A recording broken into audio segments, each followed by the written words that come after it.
Hello guys, എല്ലാവർക്കും എൻ്റെ YouTube വീഡിയോയിലേക്ക് സ്വാഗതം. എന്നോട് കുറച്ച് നാളുകളായിട്ട് കുറേ പേര് റാം അപ്ഗ്രേഡിനെ കുറിച്ച് ചോദിച്ചിട്ടുണ്ടായിരുന്നു. അപ്പോൾ അതിനെക്കുറിച്ചൊരു വീഡിയോ ചെയ്യാമെന്ന് ഓർത്തുകൊണ്ടാണ്. അപ്പോൾ നിങ്ങൾ റാം അപ്ഗ്രേഡ് ചെയ്യുന്നതിന് മുമ്പ് നിങ്ങളുടെ സിസ്റ്റത്തിൽ 2 സ്ലോട്ട് അവൈലബിൾ ആണോ എന്ന് ചെക്ക് ചെയ്യണം. ഇല്ലാന്നുണ്ടെങ്കിൽ നിങ്ങളുടെ ഇപ്പോഴത്തെ റാം മാറ്റിയിട്ട് നിങ്ങൾക്ക് പുതിയത് ഇടാൻ സാധിക്കുകയുള്ളൂ. അപ്പോൾ അത് ചെക്ക് ചെയ്യാനായിട്ട് നിങ്ങൾ ടാസ്ക് മാനേജർ എടുക്കുക. ടാസ്ക് മാനേജറിൽ പെർഫോമൻസ് എന്ന് പറഞ്ഞ ടാബിൽ മെമ്മറി എന്ന് പറഞ്ഞ സെക്ഷൻ എടുക്കുക. അവിടെ സ്ലോട്ട്സ് എന്ന് പറഞ്ഞുകൊണ്ട് കാണിക്കും. ആ സ്ലോട്ട്സിൽ 2 കാണിക്കുന്നുണ്ടെങ്കിൽ നിങ്ങൾക്ക് 2 റാം ഉണ്ടെന്നാണ് അതിൻ്റെ അർത്ഥം. 2 സ്ലോട്ട് ഉണ്ടെന്നാണ്. ഓക്കെ, അപ്പോൾ നിങ്ങൾ റാം അപ്ഗ്രേഡ് ചെയ്യുമ്പോൾ ശ്രദ്ധിക്കേണ്ട 1-2 കാര്യങ്ങളുണ്ട്. ഒന്ന്, നിങ്ങൾ ഉദ്ദേശിച്ച ഫലം കിട്ടണമെന്നുണ്ടെങ്കിൽ രണ്ടും സെയിം അതിൻ്റെ മെമ്മറി ഫ്രീക്വൻസി എത്രയാണെന്ന് നോക്കണം. അതായത് സ്പീഡ് അത് എത്രയാണെന്ന് നോക്കണം. അതുപോലെ തന്നെ അതിൻ്റെ ആ റാം സപ്പോർട്ട് ചെയ്യുന്ന വോൾട്ട് നോക്കണം.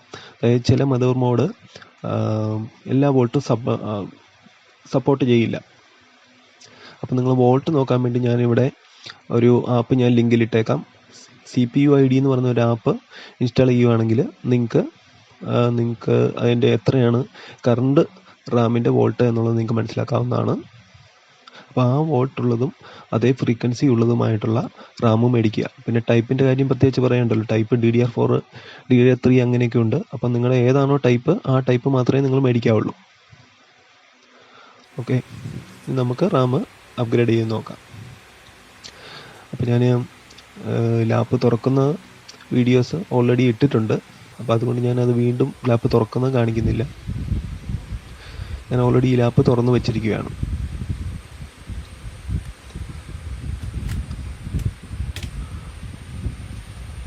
ആ വീഡിയോ കാണാത്തവർക്കായിട്ട് ഞാൻ ലിങ്ക് ഡിസ്ക്രിപ്ഷനിൽ ഇട്ടേക്കാം. അപ്പോൾ ഇത് കണ്ടോ, ഇവിടെ 2 സ്ലോട്ടാണ് എനിക്ക് അവൈലബിൾ ആയിട്ടുള്ളത്.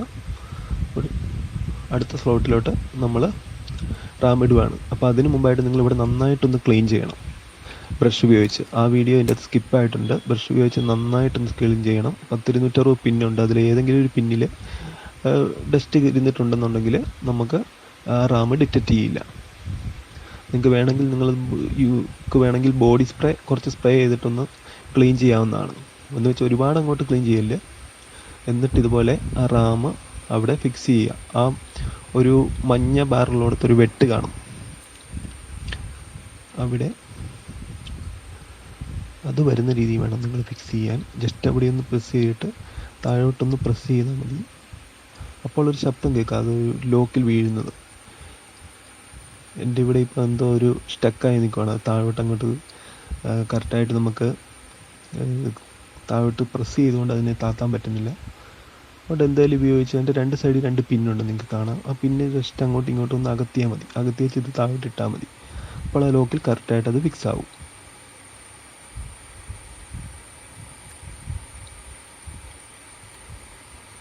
അതുപോലെ തന്നെ നിങ്ങൾ പുതിയ റാം മേടിക്കുമ്പോൾ നിങ്ങളുടെ മദർ ബോർഡ് അത്രയും കപ്പാസിറ്റി സപ്പോർട്ട് ചെയ്യുമെന്ന് നിങ്ങൾ അന്വേഷിച്ചിട്ട് വേണം മേടിച്ചിടാൻ. അല്ലെങ്കിൽ നിങ്ങൾ ഉദ്ദേശിച്ച കാര്യം നടക്കില്ല.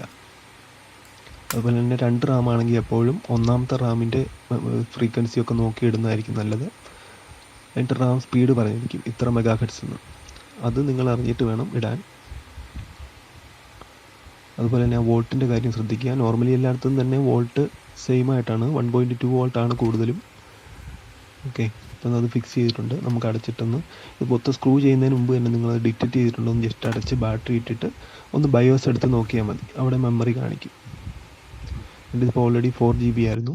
ഞാനിപ്പോൾ ഒരു റാം 4 GB ഒരെണ്ണം കൂടി ഇട്ടു. ഇതൊന്ന് ജസ്റ്റ് എടുത്ത് നോക്കാം.